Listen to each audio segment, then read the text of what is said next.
1994年に初代モデルが発売されたホンダオデッセイは、当時大流行していた RV と呼ばれる今でいう SUV やミニバンを持っておらず大苦戦していたホンダを救った上、乗用車ベースで走りの良い低全高ミニバンの大ブームを巻き起こしました。間違いなくホンダを代表する車種ですが、近年の販売台数が下降傾向だったこともあり、2021年12月に日本国内での生産を終了、2022年9月には国内販売も完全に終了となりました。ですがそこから一転、中国のホンダ合弁会社の工場で生産された現地向けのオデッセイを日本向けにリファインし、ある意味逆輸入のような形で、ホンダは2023年12月からオデッセイを販売再開したのです。一度生産終了した車種をなぜわざわざ海外、しかも何かにつけて賛否両論が頻発する中国から輸入してまでホンダはオデッセイの販売を再開したのか、皆様疑問に感じませんか？そこで今回のコツワズ車解説サークルでは、オデッセイが生産終了に至った理由と、なぜ中国から輸入してまで販売を再開したのかについてご紹介します。ぜひ最後までご視聴いただいた上で、よかったら動画の感想などをコメント欄で教えてください。まず、国内だけでも全モデル累計で130万台以上を販売したオデッセイが、どうして生産終了の浮き目にあったのでしょうか？これは2017年当時のホンダの経営戦略の一つである、生産工場の閉鎖が最大の理由です。ホンダは2017年に、オデッセイをはじめとする中型、大型の車種を生産していた埼玉の狭山工場を閉鎖することを発表しました。これは生産拠点を集約し、工場の稼働率を上げて効率化を図り、競争力を高めることが目的です。閉鎖される狭山工場で生産されていたステップワゴンやフリードといった人気モデルは、2013年に稼働を開始した同じく埼玉にある最新鋭の寄居工場に移管が決まりました。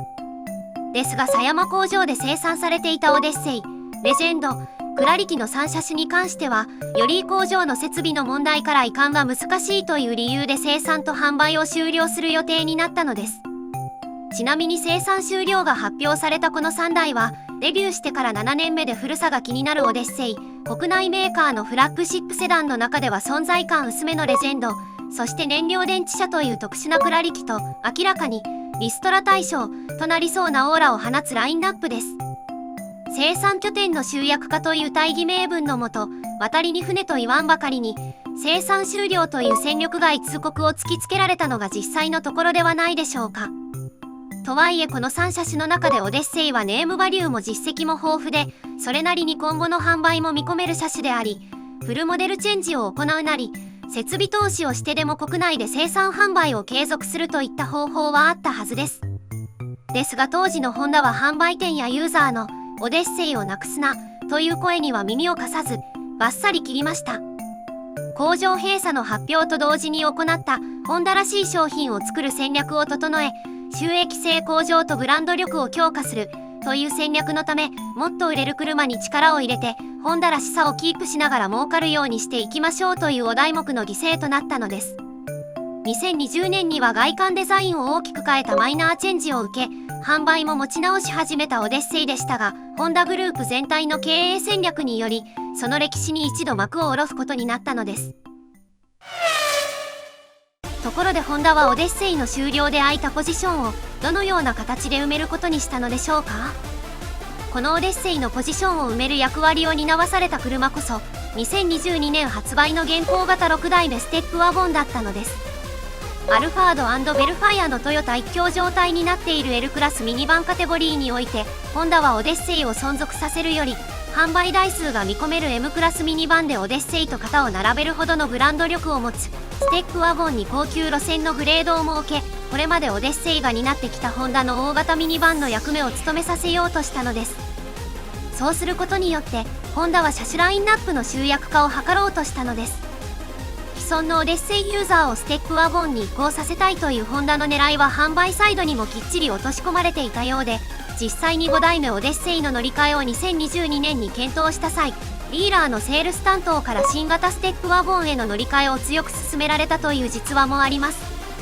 ですがオデッセイをわざわざ選んで購入したユーザーやオデッセイが欲しいと思っている購入見込み客の多くはオデッセイというプライドを持って選んでいる人が多いです。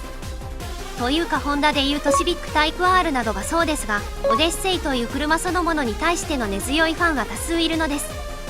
そんなユーザーに対して同じように人がたくさん乗れて装備もほぼ同レベルのものがついているので新型ステップワゴンにしましょうと言われても当然ですが、ステップワゴンではオデッセイの代わりにはなりません。そのあたりの顧客ニーズを読み切れなかったホンダはある意味迷走と言ってもよいオデッセイの再販に舵を切ることになるのです。オデッセイの再販が決まった背景には大きく2つの理由があります。1つ目がホンダというメーカーが好きで、しかもオデッセイじゃなきゃダメなんだという根強い固定ファンが一定数いることです。彼らは家族向けの車種を選ばなきゃならないけど、ザ・ミニバンというような箱型ではなくスタイリッシュなデザインでセダンに近い運転感覚を備えた特別感のある上質な車がいいというような理由でオデッセイを選んでいます。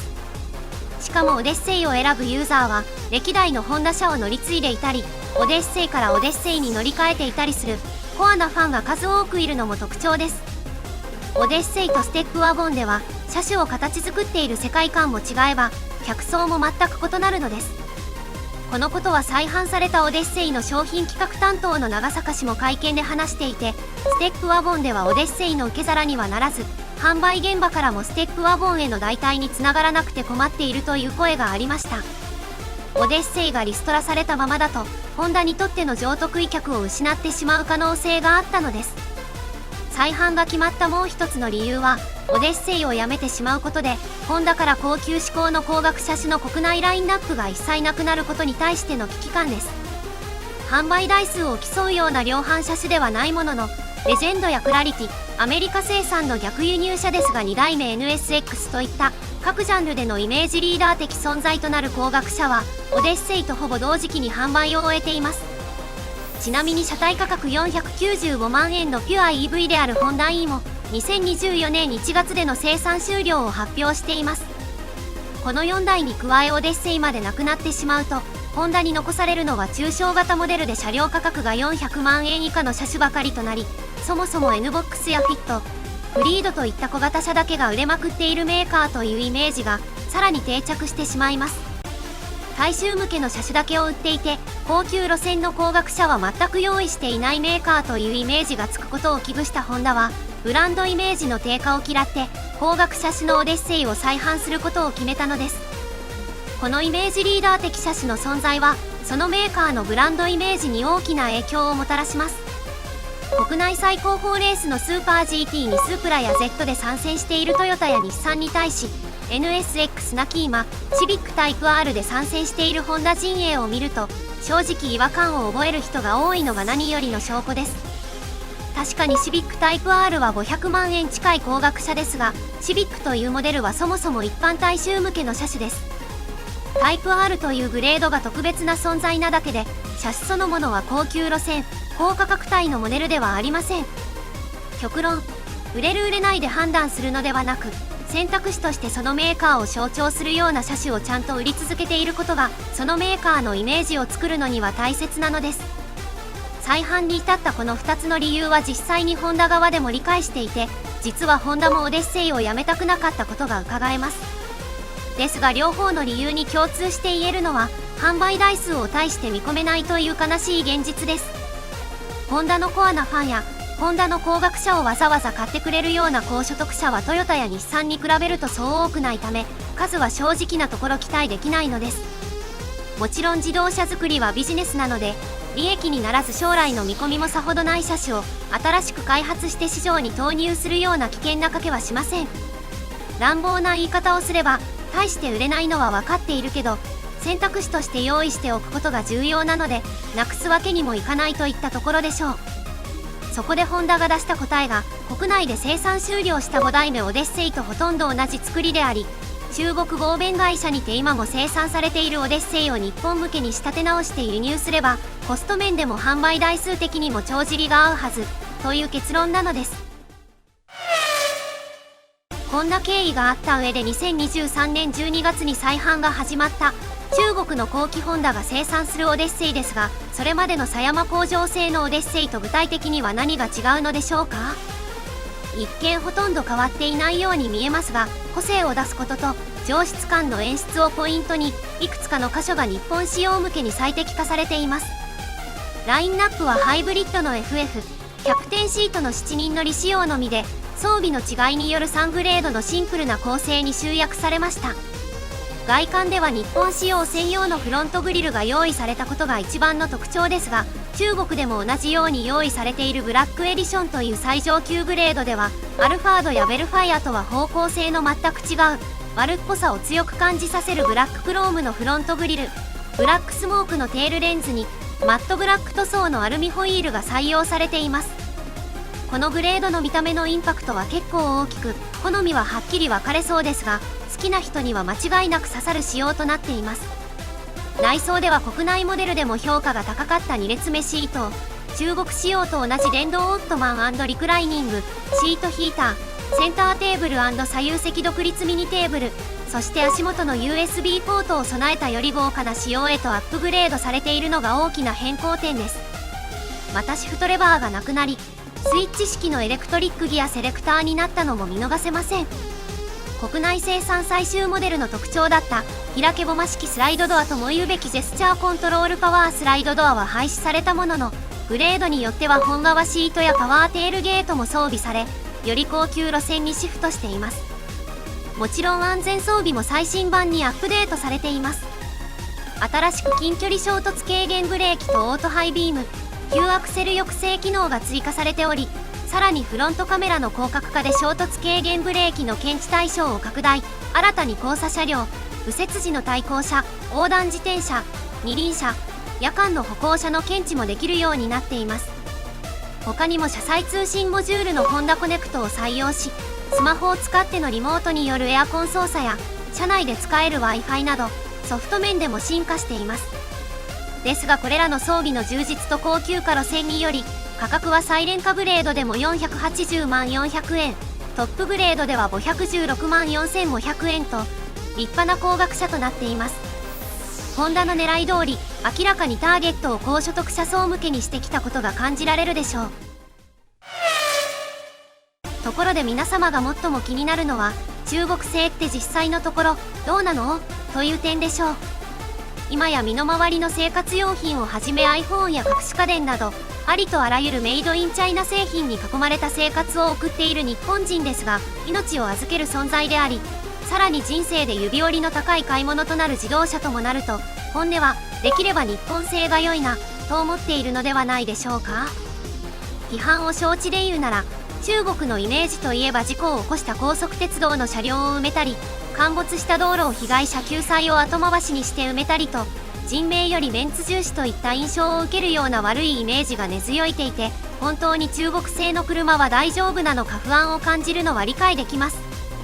ですが現代の自動車メーカーではモデルごとに生産国が異なるのは当たり前です。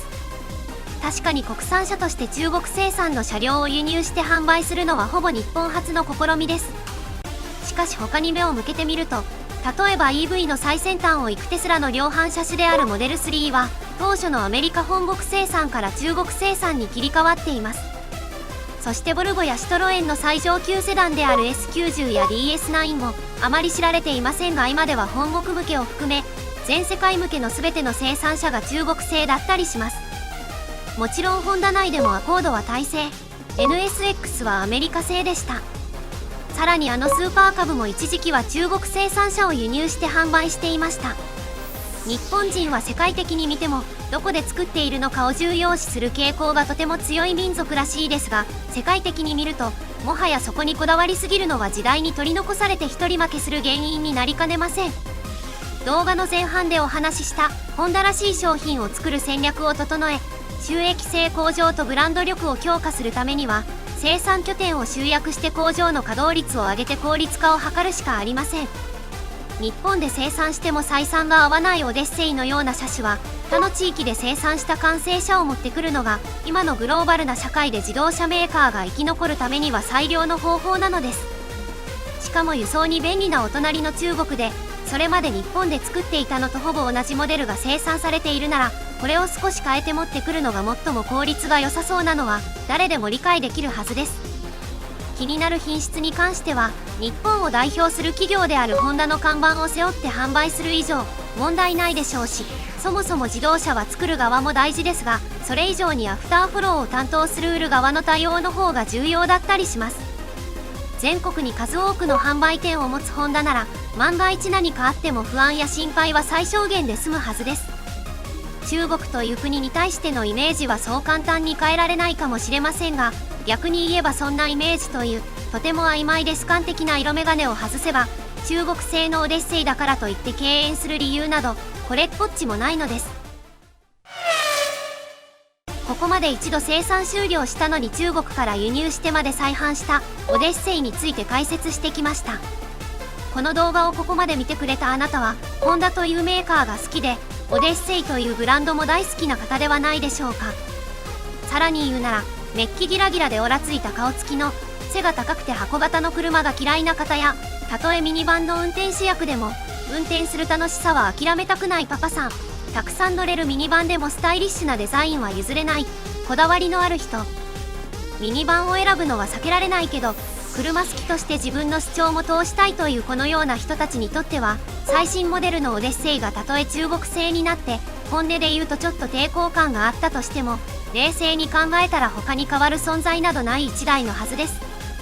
乗り込む前、降りた後にオデッセイをつい見てしまい、綺麗でいい車だなと惚れ直し、エンジンをかけて走り出せばホンダの DNA がはっきりわかる。ミニバンらしからぬまるでセダンやステーションワゴンを運転しているかのような軽快感と重厚さが合わさった運転感覚は、世界広しといえともオデッセイでしか味わえない世界観です。あのドリフトキングこと